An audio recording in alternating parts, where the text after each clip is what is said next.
श्री दुर्गाय नमः। श्रीमद् देवी भागवत महापुराण तृतीय स्कंद 12वां अध्याय। 3 प्रकार के यज्ञ। मानस यज्ञ की महत्ता। जन्मेजय से देवी यज्ञ करने के लिए व्यास जी की प्रेरणा। राजा जन्मेजय ने कहा, प्रभो, आप भगवती जगदम्बिका के अनुष्ठान की समीचीन विधि बतलाने की कृपा कीजिए, जिसे सुनकर अपनी शक्ति के अनुसार सावधानी से मैं आराधन में लग जाऊं। पूजा की विधि, मंत्र और हवन की सामग्री सभी बता दें। कितने ब्राह्मण होने चाहिए और कितनी दक्षिणा दी जाए। व्यास जी कहते हैं, राजन सुनो, मैं भगवती यज्ञ का सविधि वर्णन करता हूँ। अनुष्ठान विधि से ये यज्ञ सदा 3 प्रकार के समझने चाहिए, सात्विक, राजस और तामस। मुनियों के लिए सात्विक, राजाओं के लिए राजस और राक्षसों के तामस होते हैं। ज्ञानी और बैरागियों के लिए ज्ञान में यज्ञ कहा गया है। तुम्हें और भी विस्तार से बतलाता हूँ। देश, काल, द्रव्य, मंत्र, ब्राह्मण और श्रद्धा जहाँ सात्विक हो, अर्थात काशी आदि पवित्र स्थान, उत्तरायण के समय न्याय से कमाया हुआ द्रव्य, वैदिक मंत्र, श्रोत्रिय ब्राह्मण और आस्तिक की श्रद्धा हो, उसे सात्विक यज्ञ कहते हैं। राजन, यदि द्रव्य शुद्धि, क्रिया शुद्धि, मंत्र शुद्धि से यज्ञ संपन्न हो तो पूर्ण फल प्राप्त होता है, इसमें कोई संदेह की बात नहीं है।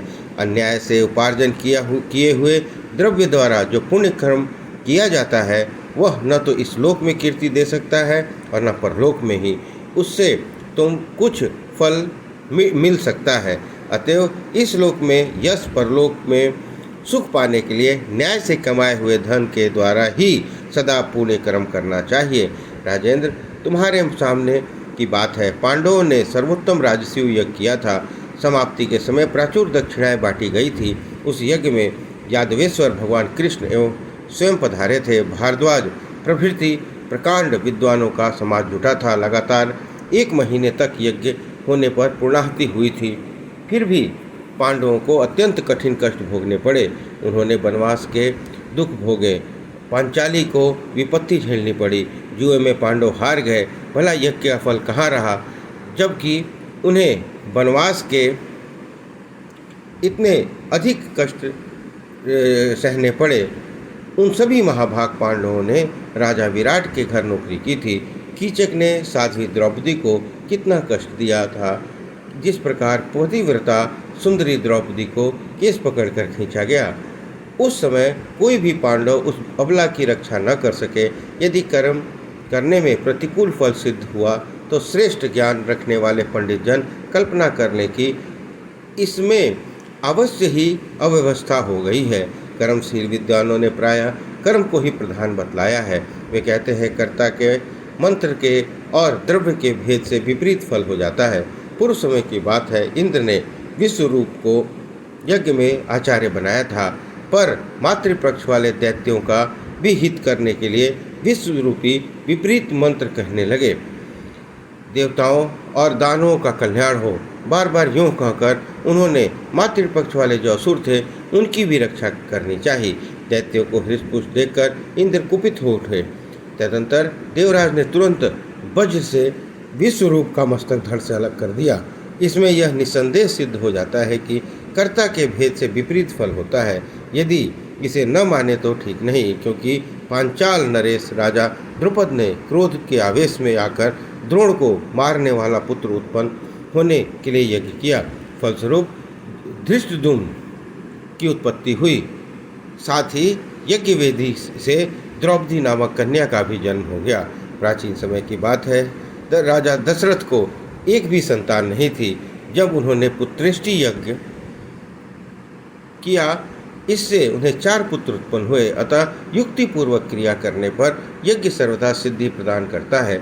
राजन, सभी तरह से सिद्ध हो गया है कि कर्म में कुछ भी गड़बड़ी होने पर फल सिद्धि में प्रतिकूलता आ जाती है। पांडव के यज्ञ में भी कोई न कोई अनुचित कार्य अवश्य हो गया होगा, जिसके फलस्वरूप उन्हें विपरीत भोग भोगने पड़े। जुए में उनकी हार हो गई। राजन, धर्मनंदन महाराजा युधिष्ठिर जैसे सत्यवादी थे, वैसी महारानी द्रौपदी भी साध्वी थी। अन्य सभी भाई तो बड़े पवित्र आत्मा थे, किंतु उनका धन अन्यायोपार्जित था। इसी से क्रिया में विगुणता आ गई थी, अथवा यह भी कह सकते हैं कि उन्होंने अभिमान पूर्वक यज्ञ किया था, जिससे दोष सामने आ गया। महाराज, सात्विक यज्ञ को तो बड़ा ही दुर्लभ बताया गया है। वनप्रस्थी मुनि लोग ही इस यज्ञ को कर सकते हैं। राजन, जो तपस्या में तत्पर रहने वाले मुनि प्रतिदिन सात्विक भोजन करते हैं, जंगली पका हुआ फल जो उनके हितकारक हो वही ग्रहण करते हैं, खीर बनाकर मंत्रपूर्वक हवन करते हैं, यज्ञ में पशु बांधने के लिए खंभ नहीं रखते, अर्थात पशु बलि को तो करते ही नहीं, श्रद्धा अधिक रखते हैं। ऐसे ही यज्ञों को परम सात्विक कहा गया है। इसमें प्राचुर द्रव्य खर्च किया जाए। वे यज्ञ सुसंस्कृत होने पर भी क्षत्रियों के तथा वैश्यों के लिए और अभिमान पूर्वक संपन्न करने वाले यज्ञ शूद्रों के लिए बताए गए हैं। महात्माओं ने कहा है कि अभिमान बढ़ाने वाले कोपपूर्ण तामस यज्ञ दानवों के हो जाते हैं। उसके निंदित यज्ञ से सर्वत्र ईर्ष्या भरी रहती है। जो मुमुक्षु पुरुष है तथा जगत में जिनका विराग हो गया है, उन महात्माओं के लिए मानसी यज्ञ का विधान है। महात्माओं के यज्ञ में किसी साधन की कमी नहीं रहती। अन्य सभी यज्ञों में किसी न किसी साधन की कमी हो भी सकती है, क्योंकि द्रव्य, श्रद्धा, क्रिया, ब्राह्मण, देश और काल, इन सभी साधनों से यज्ञ पूर्ण होते हैं। एक मानस यज्ञ के सिवा किसी भी यज्ञ में सांगोपांग सभी साधन नहीं मिल सकते। सबसे पहले मन की शुद्धि आवश्यक है। मन सर्वथा गुण रहित हो जाए। यह बिल्कुल सत्य बात है कि मन शुद्ध हो जाने पर शरीर की शुद्धि हो ही जाती है। जिसका मन इंद्रियों के विषयों में परित्याग करके शांत हो जाता है, वही पुरुष इस यज्ञ के करने का अधिकारी होता है। मन में ही सर्वप्रथम अनेक योजन के विस्तार वाला मंडप बनाए, जिन्हें यज्ञों में लिया गया है। उन पवित्र वृक्षों के सुंदर दृढ़ मंडप की रचना करें। मानसिक विशाल वेदी का कल्पना कर मन से ही विधिवत अग्नि स्थापना कर लें। मन में ही विधि पालन करते हुए ब्रह्मा, अर्ध्यु, होता, प्रस्तोता के रूप में ब्राह्मणों को वर्णन कर लिया जाए। उद्वता, प्रतिहर्ता और अन्य सदस्य को भी मानसिक कल्पना कर लें। सभी श्रेष्ठ ब्राह्मणों की यत्नपूर्वक मानसिक पूजा भी कर लेनी चाहिए। प्राण, अपान, व्यान, उदान तथा और समान, इन पांचों अग्नियों की वेदी पर सविधि स्थापना करें। इस प्रकार गाह्यपत्य अग्नि के स्थान पर प्राण की, अवहनीय के स्थान पर अपान की, दक्षिणाग्नि के स्थान पर व्यान की, अवसाध्य के स्थान पर समान की तथा वह कृतकृत्य हो जाता है समान की, सभ्य के स्थान पर उदान की कल्पना कर लें। ये सभी अग्नि परम तेजस्वी हैं। मन ही मन द्रव्य की भावना कर लेनी चाहिए। परम पवित्र निर्गुण मन ही उस समय होता और यजमान का काम करता है। उस यज्ञ के प्रधान देवता निर्गुण अविनाशी साक्षात ब्रह्म है। सदा आनंद प्रदान करने वाली कल्याण स्वरूपनी भगवती जगदम्बिका का निर्गुण शक्ति के रूप में पधार कर फल प्रदान करती है। वे ही महाविद्या हैं। उन्हीं पर सारा जगत टिका है। ये सर्वत्र व्याप्त है। मानसिक यज्ञ करने वाला ब्राह्मण उन्हीं भगवती जगदम्बिका के उद्देश्य से उन्हीं के द्रव्य का प्राण रूपी अग्नि में हवन कर दे। राजन, फिर चित्त को निरालंब करने के पश्चात प्राणों को भी सुषुम्ना मार्ग से नित्य ब्रह्म में होम दे। अवश्य अपने अनुभव से यह काम कर लेना चाहिए। तदंतर शांत चित्त से समाधि लगाकर परब्रह्म स्वरूपा भगवती परमेश्वरी का ध्यान करें। जिस समय पुरुष संपूर्ण प्राणियों में परब्रह्म विराजमान है तथा परब्रह्म में ही सारे प्राणी हैं, जो देखने लगता है, तब उसे परम मंगलमयी भगवती जगदम्बिका की झांकी होने लगती है। भगवती का श्री विग्रह सत्य, चित्त और आनंद से परिपूर्ण है। उनके दर्शन हो जाने पर पुरुष ब्रह्मज्ञानी हो जाता है। राजन, उस समय उन पुरुष के माइक सभी कार्य जल भून जाते हैं। केवल प्रारब्ध भोगने के लिए ही यह शरीर धारण किए रहता है। तात ऐसे जीवन मुक्त पुरुष मरने के पश्चात परम धाम में चले जाते हैं। जो भगवती जगदम्बिका की उपासना करता है वह कृतकृत्य हो जाता है, उसके कोई भी कार्य शेष नहीं रह जाते। अतएव संपूर्ण प्रयत्न करके गुरुदेव के कथानुसार अखिल भूमंडल का अधिष्ठात्री भगवती जगदम्बिका का ध्यान करके उसके गुणों का श्रवण और मनन करना चाहिए। राजन, इस प्रकार किया हुआ यज्ञ मोक्ष रूपी फल प्रदान करता है, इसमें कोई भी संशय नहीं है।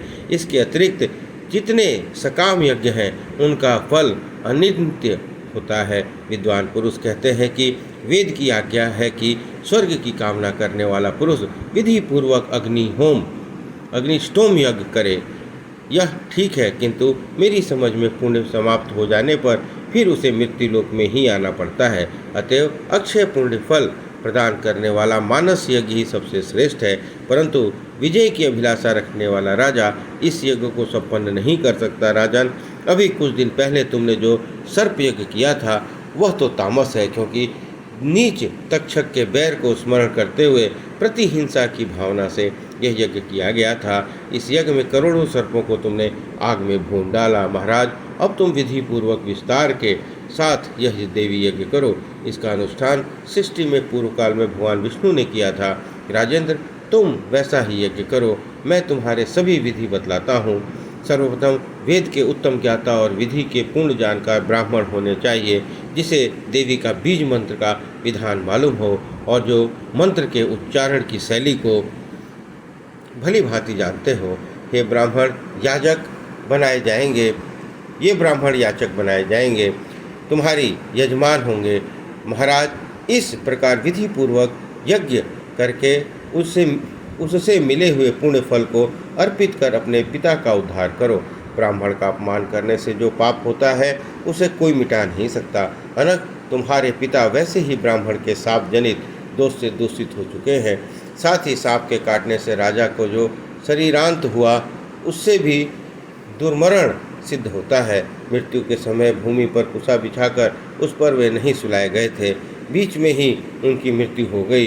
वे न संग्राम में मरे न गंगा के तट पर ही।